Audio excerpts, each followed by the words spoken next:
बच्चों, हिंदी कक्षा 11 कबीरदास की साखी 7 तक हम पढ़ चुके हैं। आज साखी नंबर 8 का अध्ययन करेंगे।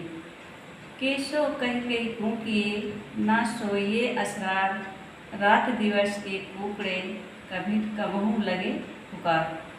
कबीरदास जी कहते हैं, कबीरदास जी प्राणियों को संबोधित करते हुए कहते हैं कि हे जीवों, केशो कह कही फूकिए। केशो ईश्वर का नाम लेते रहिए, ना सोइए असरार। असरार का अर्थ है आलस्य, तो ईश्वर का नाम लेने में आलस्य ना करो। रात दिवस के कुकड़े, कबहू लगे न पुकार। यदि तुम ईश्वर का नाम रात दिन लेते रहोगे, पुकारते रहोगे, तो कभी ना कभी तुम्हारी पुकार अवश्य सुनेगी। तो केशो कह कही फूकिए। कबीरदास जी जीवों को संबोधित करते हुए कहते हैं कि हे प्राणियों, केशों का नाम लेते रहिए। केशो कह कही फूकिए, केशों का नाम लेते रहिए, ईश्वर का नाम रटते रहिए, ईश्वर के नाम लेने में आलस्य ना करिए। रात दिवस के कुकड़े, यदि रात दिन ईश्वर का नाम रटते रहोगे, तो ईश्वर कभी ना कभी तुम्हारी पुकार अवश्य सुनेंगे। अगला साखी। लंबा मार्ग दूर है, विकट पंथ बहुमार, कहो संतो क्यों पाइए, दुर्लभ है दीदार। लंबा मार्ग दूर है, परमात्मा तक पहुँचने का मार्ग बहुत लंबा है।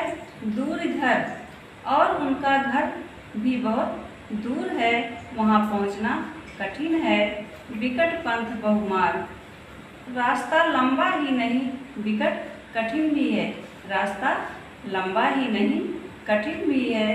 पंथ बहुमार्ग, और उस रास्ते में अनेक सांसारिक लुटेरे मिलेंगे। कहो संतो क्यों पाइए। कबीरदास जी कहते हैं कि संतो भाई, आप ही बताइए कि हरि के दुर्लभ दर्शन कैसे होंगे। संतो भाई, आप ही बताइए ईश्वर के दुर्लभ दर्शन कैसे होंगे। तो लंबा मार्ग दूर है, परमात्मा के घर तक या परमात्मा का मार्ग बहुत लंबा है, उनका घर बहुत दूर है।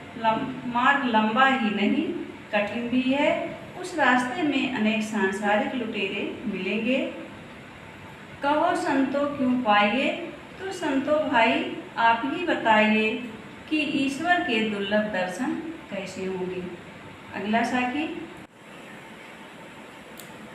या तन जालो मश करो, लिखो राम का नाम, लेखनी करूँ करंग की, लिख लिख राम पठाऊँ।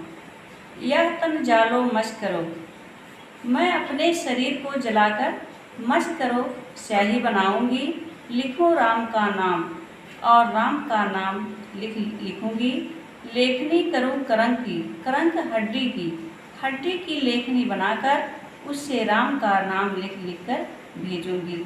यह तन जालो मश करो, मैं अपने शरीर को जलाकर स्याही बनाऊंगी और अपने हड्डी की लेखनी बनाकर उससे राम का नाम लिख लिख कर भेजती रहूंगी। ईश्वर कभी ना कभी मेरी पुकार अवश्य सुनेंगे। अगला साखी। कै बिरहीन को मीच दे, कै आपा दिखलाए, 8 पहर का दाझड़ा, मुँह से सहा न जाए। दाझड़ा का अर्थ होता है दुख।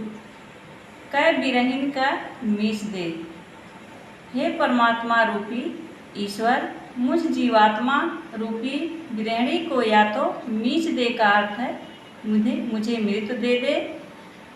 कै आपा दिखलाए, या अपने रूप को प्रदर्शित कीजिए या अपने जैसा बना दीजिए। 8 पहर का दाझड़ा, ये 8 पहर रात दिन का दुख मुझसे सहा नहीं हो जाता, मुझसे सहन नहीं होता।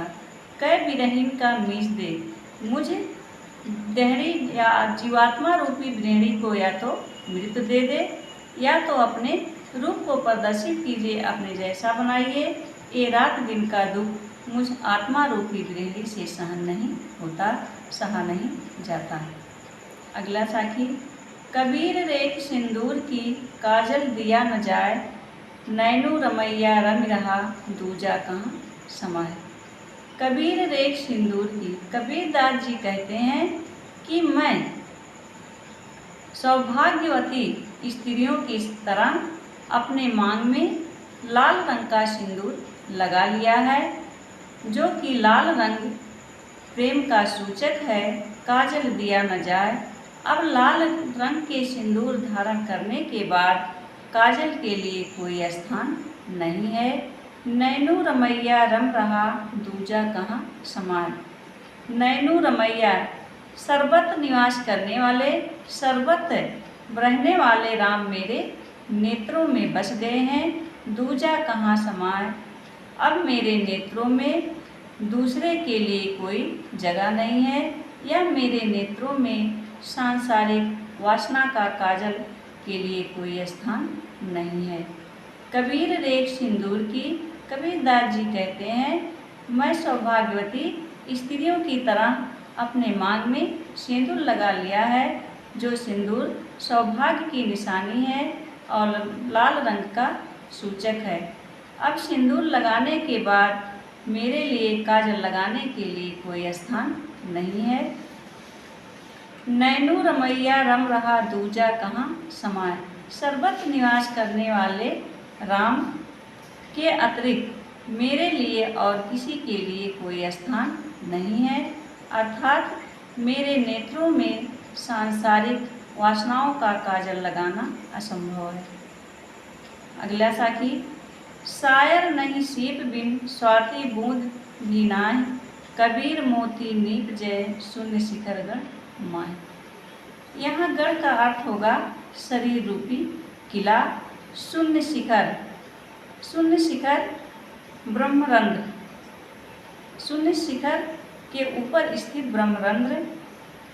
तो यहाँ शरीर रूपी किले में ना तो शायर समुद्र है, ना सीप है, ना स्वाति नक्षत्र की बूंदें। शरीर रूपी किले में ना तो समुद्र है, ना सीप है, ना स्वाति नक्षत्र की बूंदें, फिर भी यहाँ अद्भुत ज्योत प्रकाशित हो रहा है। कबीर मोती नीप जे। जैसा कहा जाता है कि समुद्र के सीप में स्वाति नक्षत्र की बूंदें गिरने से वह मोती बन जाता है, लेकिन यहाँ ब्रह्मरंध्र में अद्वितीय स्थल है। यहाँ तो ना समुद्र है, ना सीप है, ना स्वाति नक्षत्र की बूंदें, फिर भी यहाँ ज्ञान रूपी मोती उत्पन्न हो रहा है। फिर भी यहाँ ज्ञान मोक्ष रूपी मोती उत्पन्न हो रहा है। शायर नहीं सीप बिन स्वाति बूंद बिनाय, कबीर मोती नीप जय शून्य शिखर गढ़ माय। शरीर रूपी किले में ना तो समुद्र है, ना तो सीप है, ना तो स्वाति नक्षत्र की बूंदें, फिर भी यहाँ मोक्ष रूपी मोती उत्पन्न हो रहा है। ऐसा कहा जाता है कि समुद्र के सीप में स्वाति नक्षत्र की बूंदें गिरने से वह मोती बन जाता है, लेकिन ब्रह्मरंध्र ऐसा अद्वितीय स्थल है, ना तो यहाँ समुद्र है, ना सीप है, ना स्वाति नक्षत्र की बूंदें, फिर भी मोक्ष रूपी मोती उत्पन्न हो रहा है। अब ब्रह्मरंध्र क्या है?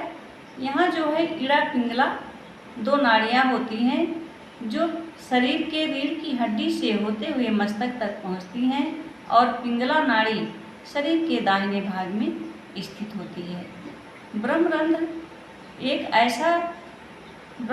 एक ऐसा स्थान है जो कि मस्तक के बीच में स्थित होता है, जहाँ से प्राणवायु होकर ब्रह्मलोक को प्राप्ति होती है। बच्चों, आप लोगों की समझ में आ गया होगा। अगला साखी कल हम पढ़ेंगे।